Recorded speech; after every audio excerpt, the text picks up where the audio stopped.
Cheat on your wife with mine? I will burn your life to the ground. Way back in the early 2000s, I began to suspect that my wife was up to something. Our two kids were about 4 and 6, still young, but not so young they couldn't tell you something about what had happened in their day. They started talking a lot about staying with my wife's parents during the day, which wasn't really that strange in and of itself, but since they lived about 90 minutes away, doing so 2 or 3 times a week seemed a bit much. That was basically every day she wasn't working at her part-time job. When I asked her about it, she denied it but was never a good liar. So I started tracking the mileage on her car, and sure enough, she was driving an extra 400 or so miles per week. I knew some shit was going on. Then one day I sat down at the computer, and she had left a sticky note with her AOL password written on it next to the keyboard. I could not resist, and logged in to read her emails, and saw a few email exchanges between her and her college BFF where they discussed how my wife was regularly fucking one of her ex-BF from high school. No mention of details about him other than my wife also talking shit about his wife, making fun of how she'd gotten fat after having kids. Anyway, I printed out these email exchanges and stashed them. I still needed to know the details. So I called a friend who was a cop, and he suggested I call a guy he knew that had left the force to become a PI. Ron was great. I paid his retainer and gave him the emails and what little I knew about my wife's activities, and he figured out exactly what she was doing. His report detailed with photos and times/dates/locations all about how she would take the kids to her parents, then go meet this guy for lunch. Then they'd go to Dumpy Motel for a few hours, after which she'd pick up the kids and return home to AT. This point, I hired a divorce lawyer. My parents cheated on each other, and the fallout absolutely fucked mine and my siblings' childhood. It was something that was totally unacceptable.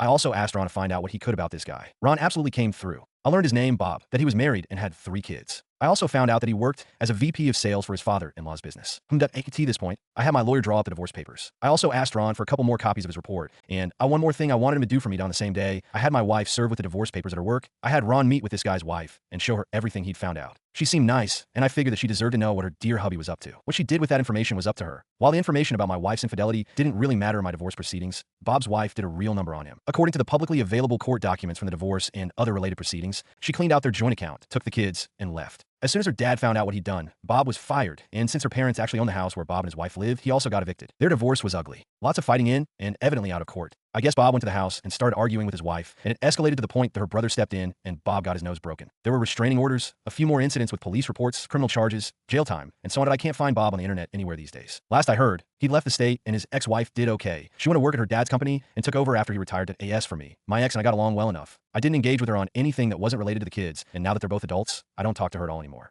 I don't hate her or anything, but I only care in the context that she's my kid's mom and is important to them, nothing beyond that.